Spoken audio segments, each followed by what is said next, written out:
Hi hello friends, welcome back to my channel. ಎಲ್ಲರೂ ಹೇಗಿದ್ದೀರಾ? ಎಲ್ಲರೂ ಚೆನ್ನಾಗಿದ್ದೀರಾ ಅಂತ ಭಾವಿಸ್ತೀನಿ.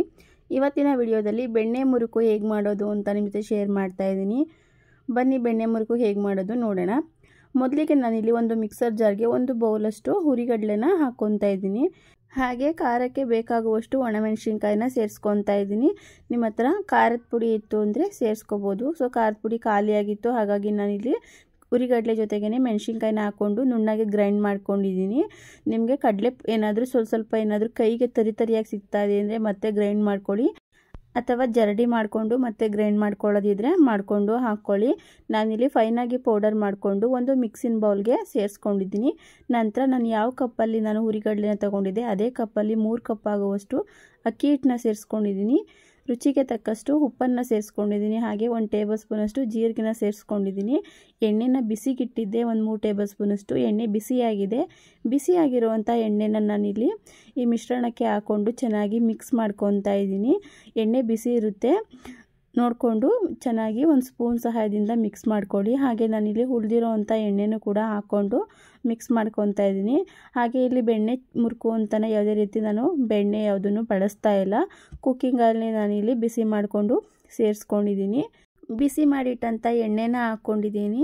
ಎಣ್ಣೆನ ಹಾಕ್ಕೊಂಡು ಚೆನ್ನಾಗಿ ಮಿಕ್ಸ್ ಮಾಡಿಕೊಂಡು ಈ ರೀತಿ ಕೈಯಿಂದ ಉಂಡೆನ ಮಾಡಿಕೊಂಡ್ರೆ ಈ ರೀತಿ ಉಂಡೆ ಬತ್ತು, ಎಲ್ಲೂ ಹೊಡಿಲಿಲ್ಲ ಉಂಡೆ ಅಂದರೆ ಪರ್ಫೆಕ್ಟಾಗಿ ಹಿಟ್ಟು ರೆಡಿ ಆಗಿದೆ ಅಂತ ಅರ್ಥ. ಚೆನ್ನಾಗಿ ಮಿಕ್ಸ್ ಮಾಡ್ಕೊಳ್ಳಿ. ಇವಾಗಲೇ ಒಂದು ಸಲ ನಿಮ್ಗೆ ಏನಾದರೂ ಉಪ್ಪು ಖಾರ ಎರಡೂ ಬೇಕು ಅನಿಸಿದ್ರೆ ಒಂದು ಸಲ ಚೆಕ್ ಮಾಡಿಕೊಂಡು ಉಪ್ಪನ್ನು ಸೇರಿಸ್ಕೊಳ್ಳಿ. ಸೊ ನನಗಿಲ್ಲಿ ಉಪ್ಪು ಕಮ್ಮಿ ಅನ್ನಿಸ್ತು, ಹಾಗಾಗಿ ಇನ್ನೊಂದು ಸ್ವಲ್ಪ ಉಪ್ಪನ್ನು ಹಾಕ್ಕೊಂಡು ಸ್ವಲ್ಪ ನೀರನ್ನೇ ಹಾಕ್ಕೊಂಡು ನಾವು ಏನು ಚಪಾತಿನ ಗೋಧಿ ಹಿಟ್ಟಿನ ಚಪಾತಿ ಮಾಡಬೇಕಾದ್ರೆ ಹಿಟ್ಟನ್ನು ಕಲಿಸ್ಕೊತೀವಿ ಅದೇ ರೀತಿ ಇದನ್ನು ಕೂಡ ನಾವು ಚೆನ್ನಾಗಿ ಕಲಿಸ್ಕೋಬೇಕಾಗುತ್ತೆ. ನಾದೋ ಅವಶ್ಯಕತೆ ಎಲ್ಲ ಏನಿರಲ್ಲ, ಆದಷ್ಟು ಚೆನ್ನಾಗಿ ಸಾಫ್ಟಾಗಿ ಕಲಿಸ್ಕೊಳ್ಳಿ. ನೋಡ್ತಾ ಇರ್ಬೋದು ಸ್ವಲ್ಪ ನೀರನ್ನು ಹಾಕ್ಕೊಂಡು ನಾನಿಲ್ಲಿ ಚಪಾತಿ ಹಿಟ್ಟಿನ ಅದಕ್ಕೆ ನಾನಿಲ್ಲಿ ಕಲಿಸ್ಕೊತಾ ಇದ್ದೀನಿ. ಇವಾಗ ಕಲಿಸ್ಕೊಂಡು ಕೂಡ ಆಗಿದೆ. ಎಷ್ಟು ಸಾಫ್ಟ್ ಆಗಿದೆ ಅಂತನ ಈ ರೀತಿ ಕಲಿಸ್ಕೊಂಡ್ರೆ ಸಾಕು. ಜಾಸ್ತಿ ತೆಳುನೂ ಬೇಡ, ಜಾಸ್ತಿ ಗಟ್ಟಿ ಆಗೋದು ಬೇಡ. ಗಟ್ಟಿ ಆಗಿಬಿಟ್ರು ನಮಗೆ ಮಾಡ್ಕೊಳ್ಳೋದಕ್ಕೆ ಆಗಲ್ಲ, ಸ್ವಲ್ಪ ಕಷ್ಟ ಆಗುತ್ತೆ ಜಾಸ್ತಿ ಗಟ್ಟಿ ಆಗಿಬಿಟ್ರೆ. ಹಾಗಾಗಿ ನೋಡಿಕೊಂಡು ಚಪಾತಿ ಹಿಟ್ಟಿನ ಅದಕ್ಕೇ ಕಲಿಸ್ಕೊಳ್ಳಿ. ನೋಡ್ತಾ ಇರ್ಬೋದು ಇವಾಗ ಕಲಸಿಟ್ಟಾಗಿದೆ. ಇದನ್ನು ನಾನು ಸ್ವಲ್ಪ ಹಿಟ್ಟನ್ನು ತಗೊಂಡು ಸಿಲಿಂಡರ್ ಶೇಪಲ್ಲಿ ಮಾಡಿಕೊಂಡು ಚಕ್ಲಿ ಮೇಕರೆಲ್ಲ ಎಲ್ಲರೂ ಮನೇಲೂ ಇದ್ದೇ ಇರುತ್ತಲ್ವ, ಸೊ ಹಾಗಾಗಿ ಅದರೊಳಗಡೆ ಹಾಕ್ಕೊಂಡು ಚಕ್ಲಿ ರೀತಿ ಮಾಡಿಕೊಂಡ್ರೆ ಆಯಿತು. ಬೆಣ್ಣೆ ಮುರುಕು ಕೂಡ ರೆಡಿ ಆಗಿಬಿಡುತ್ತೆ. ನೋಡ್ತಾ ಇರ್ಬೋದು ಇಲ್ಲಿ ಚಕ್ಲಿ ಮೇಕರ್ ಒಳಗಡೆ ಹಿಟ್ಟನ್ನು ಫಿಲ್ ಮಾಡ್ಕೊತಾ ಇದ್ದೀನಿ. ಮಾಡಿಕೊಂಡು ಇದ್ರ ಕ್ಯಾಪೆಲ್ಲ ಹಾಕ್ಕೊಂಡು ಟೈಟಾಗಿ ಕ್ಲೋಸ್ ಮಾಡಿಕೊಂಡು ಇಲ್ಲಿ ಒಂದು ಪ್ಲೇಟಿಂದ ಕೂಡ ನಾವು ಚಕ್ಲಿನ ಹಾಕ್ಕೊಂಡು ಎಣ್ಣೆಯಲ್ಲಿ ಹಾಕ್ಕೊಂಡು ಕರ್ಕೋಬೋದು. ಎಣ್ಣೆ ಕೂಡ ಬಿಸಿಗಿಟ್ಟಿದೆ. ಎಣ್ಣೆ ಇವಾಗ ಚೆನ್ನಾಗಿ ಬಿಸಿಯಾಗಿದೆ.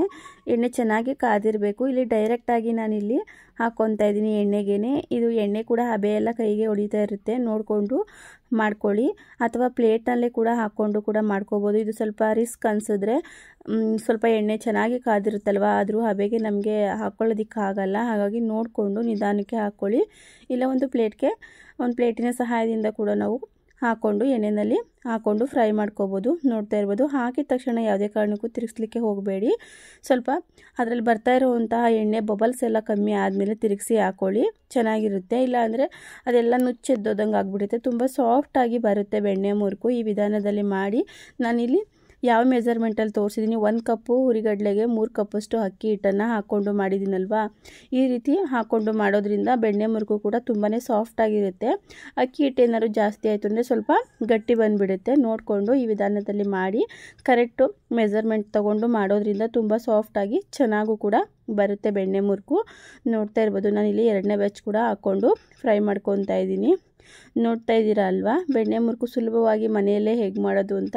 ಸ್ಪೈಸಿಯಾಗಿ ಕ್ರಿಸ್ಪಿಯಾಗಿ ತುಂಬ ರುಚಿಯಾಗಿ ಚೆನ್ನಾಗಿರುತ್ತೆ. ಒಂದು ಸಲ ಈ ವಿಧಾನದಲ್ಲಿ ಬೆಣ್ಣೆ ಮುರುಕನ್ನು ನೀವು ಕೂಡ ಮನೆಯಲ್ಲೇ ಮಾಡಿ ನೋಡಿ. ಈ ರೀತಿ ಪ್ಲೇಟ್ಗೆ ಕೂಡ ಹಾಕ್ಕೊಂಡು ನಾವು ಎಣ್ಣೆಯಲ್ಲಿ ಹಾಕ್ಕೊಂಡು ಫ್ರೈ ಮಾಡ್ಕೋಬೋದು. ಡೈರೆಕ್ಟಾಗಿ ಎಣ್ಣೆಯಲ್ಲಿ ಹಾಕ್ಲಿಕ್ಕೆ ಆಗಲ್ಲ ಅಂತ ಅಂದರೆ ಈ ರೀತಿ ಪ್ಲೇಟ್ಗೆ ಹಾಕ್ಕೊಂಡು ಮಾಡ್ಕೊಳ್ಳಿ.